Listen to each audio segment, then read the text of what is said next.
Hey guys, welcome back to my channel. Oh my goodness, it's been so long since I've said that. Yes, I am back on YouTube after a super long hiatus. I think the last time I uploaded was about 10 months ago, but the last time I sat in front of a camera and talked to you was probably over a year ago. So yeah, this feels a bit weird sitting and talking to a camera again. I've definitely missed the YouTube side of my social media because it was such a huge part of my life. Started back in 2011, as most of you who have been following me forever will know. Now, the reason why I stopped, I didn't make an official video saying, I'm leaving YouTube. I just decided to stop uploading because filming, editing, uploading was taking a lot of my time and I wasn't really getting the views to equate to the amount of time that was going into it. And I just wanted a break from it because I'd been doing it consistently for so long. So I stopped YouTube and then just focused more on Instagram. So I have been active on Instagram all this time. If you follow me there, you'll definitely know that. Another reason I stopped uploading on YouTube is the demands of being a mom was crazy. It is crazy. It's a real challenge to, just balance everything. And I just didn't have the time to dedicate to, filming videos, editing, uploading. I just didn't have the time for that. Instagram I like because, videos are short. If I'm filming a reel, it doesn't take up a lot of time. I can bang it out real quick. Editing also doesn't take very long. So Instagram was more of a perfect format for me. So since I was last active here on YouTube, so much has happened. I did upload a YouTube short back in January. If you saw it, you would have seen that I was in Ghana.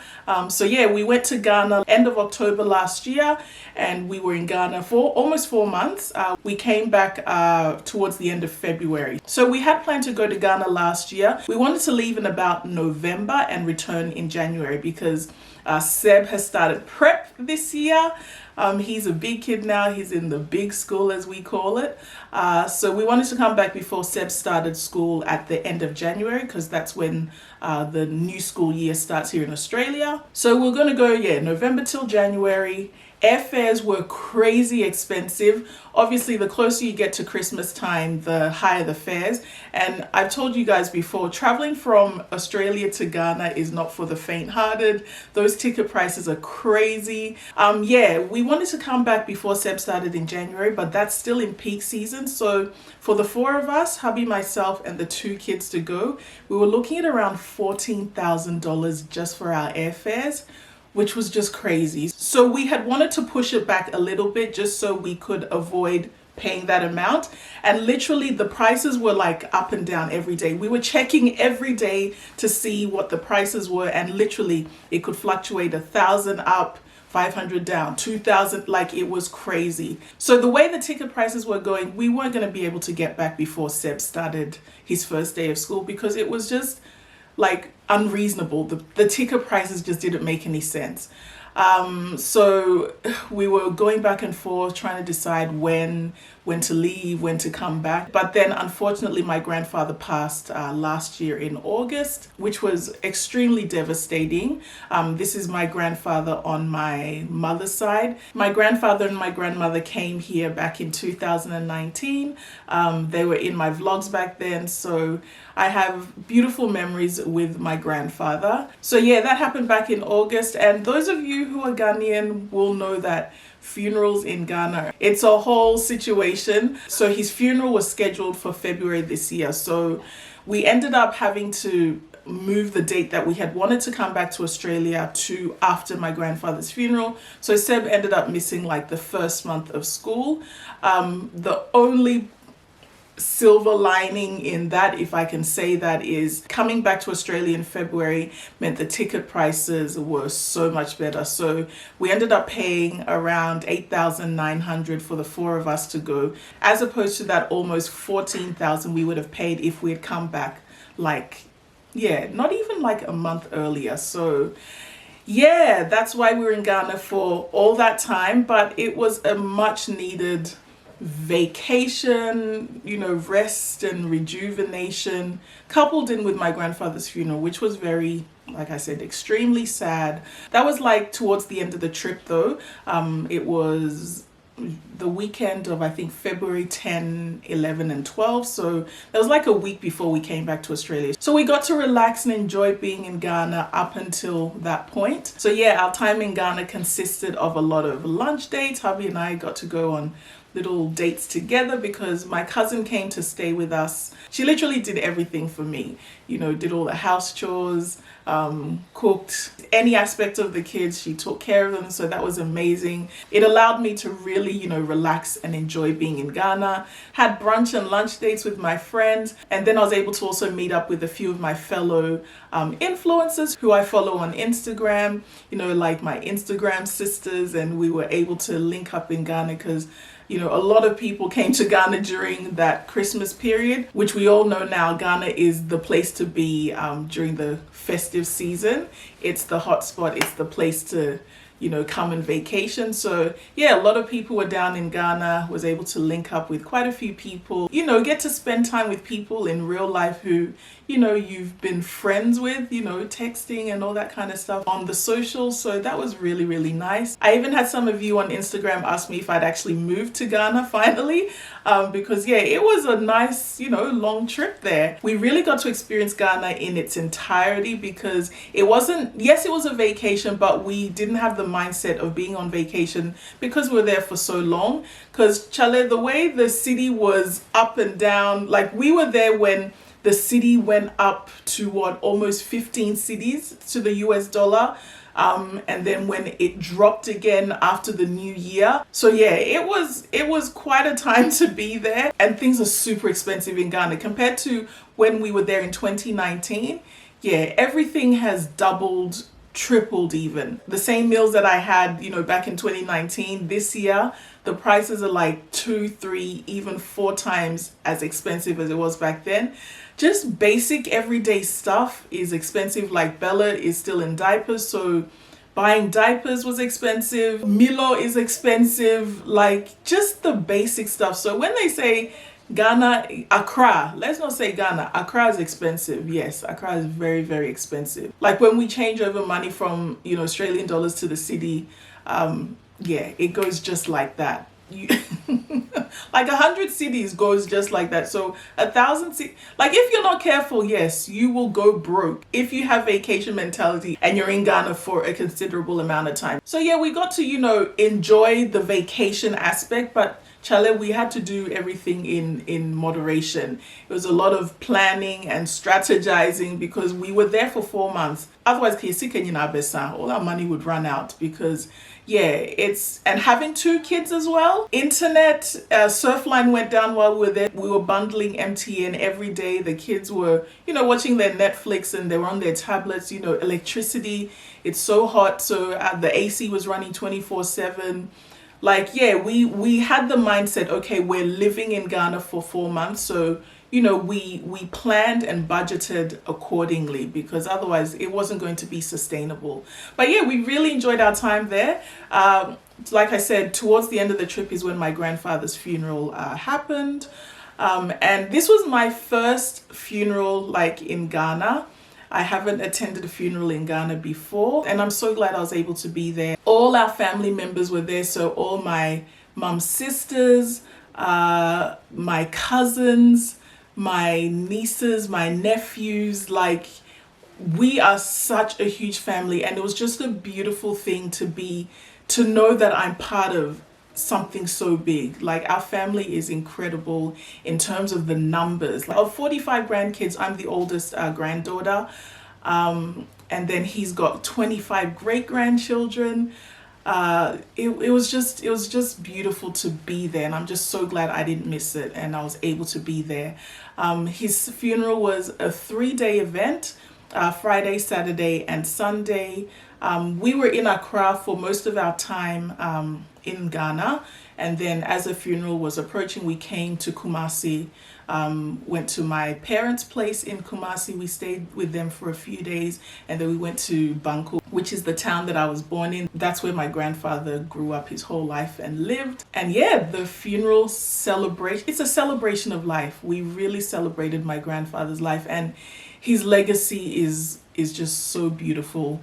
So many people came, so many people donated to him and towards the funeral, and it was just beautiful to be a part of. My mom and her sisters, they had outfits for Saturday morning that they all wore, you know, the siblings, so the kids of my grandfather, they all wore the same outfit in the morning. Then they had another outfit that they wore in the afternoon.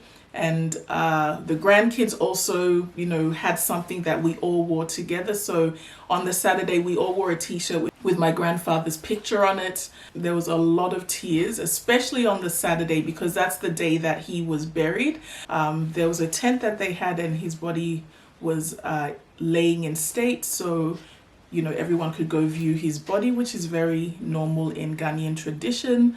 I didn't want to go and look at his body because I wanted to preserve the memory of my grandfather, but you know, after a lot of back and forth, you know, my mom was like, yeah, you should go, you know, this is the last time you're gonna see him. My uncle was like, yes, you should go. So I mustered up the courage, and they led me to the tent, and there my grandfather was, and I broke, like my knees buckled. I just broke down, like sobbing, because I just, yeah, he's no longer with us.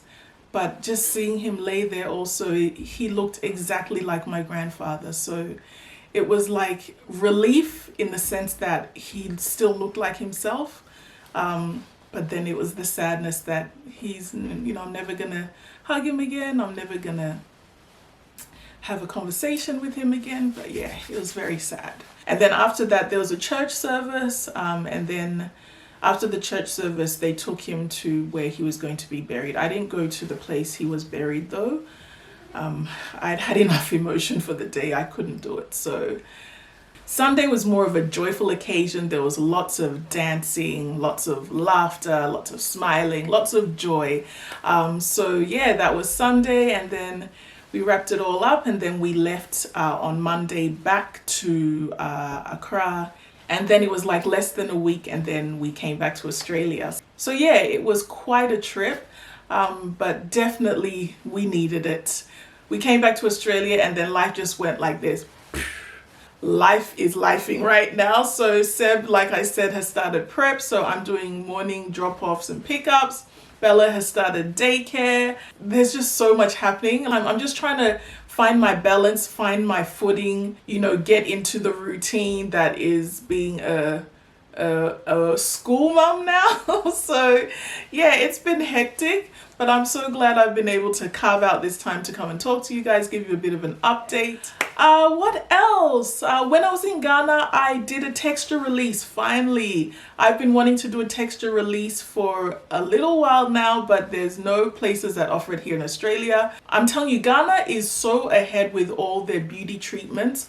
It's incredible. So yeah, while I was there, I got a texture release. It's basically where they use a solution in your hair which kind of loosens your curl pattern, essentially. Look, I'm a natural. I've been natural for almost 10 years now. I love my natural hair, but it is work. I will not even lie to you. Natural hair is work. And before I went to Ghana, I was, you know, going to the gym every day, you know, sweating. My scalp gets, you know, very dirty very quickly. So I was washing my hair like pretty much once a week.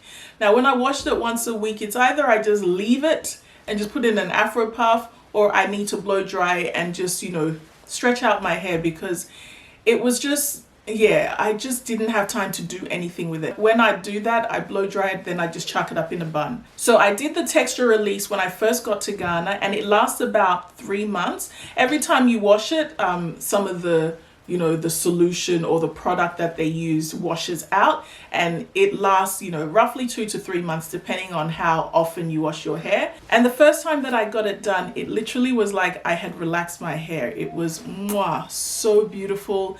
It was so silky, and it lasted for like a week or two. I have to wash my hair regularly, so I couldn't get away with like not washing it for like a month, which would have been ideal, because then the solution stays in there longer. But it was absolutely beautiful. The second time I washed it, I was able to blow dry and straighten it, and I had the same salon results, which was incredible. Never had that experience in my life, so I was so happy. But you know, the Ghana humidity definitely you know, made the hair revert a little. It was still manageable though. It was still very, you know, straight and kind of silky as well. Definitely not like it was before if humidity had touched my hair without getting the texture release. So it just made my hair so much more manageable there. I got braids twice though. I have a young lady who comes to my house and does my braids. So, you know, you got to get those Ghana braids when you're in Ghana. That's the only place I get my hair braided because they do an incredible job. And then I got the texture release, I think a week or two before I came back, I got it done again. And the results are still there. So my natural hair is on the top of this U part, and this is just a blow dry, and see how beautifully it's blended with this kinky straight hair. So I have been loving the texture release. I'm so sad that at some point it's gonna completely wash out and I'm gonna revert back to to my original natural hair. So I'm gonna be having to deal with that again. Honestly, I go back and forth between wanting to relax my hair and cut my hair because it's just too much work. But yeah, that's a conversation for another day. But yeah, I think that's it, guys. I've caught you up with everything that has been happening. Yeah, also we've moved houses, so we're in a different place now. I've still been doing Shein uploads, but they've been on Instagram. So if you want to see, you know, any new pieces that I'm getting, definitely go and follow me on Instagram. So yeah, I will still be uploading fashion stuff, you know, over on my Instagram. But here on YouTube, I kind of want to stick to more talking videos. I really want to connect with you guys. I really want to be able to have conversations with you guys about topics that are important to you guys, topics that I find interesting and that are, you know, important to me. I would definitely want to have more dialogue with you guys and kind of keep it at that for the YouTube channel, and then maybe do some vlogs. I'm not promising because vlogs are another thing as well, but definitely more sit down talking videos with you guys. Yeah, so if you have any suggestions, leave them down below and hopefully we can come up with something and I can be on here more frequently. I would love to upload once a week, but if not, at least twice a month. I think I could do that. So yeah, you guys let me know. It's really good to be back. I hope you enjoyed this video and this catch up. Definitely subscribe if you haven't and click that notification bell so you know when I upload my next video. Thank you so much for watching, guys, and I will see you in my next one. Bye.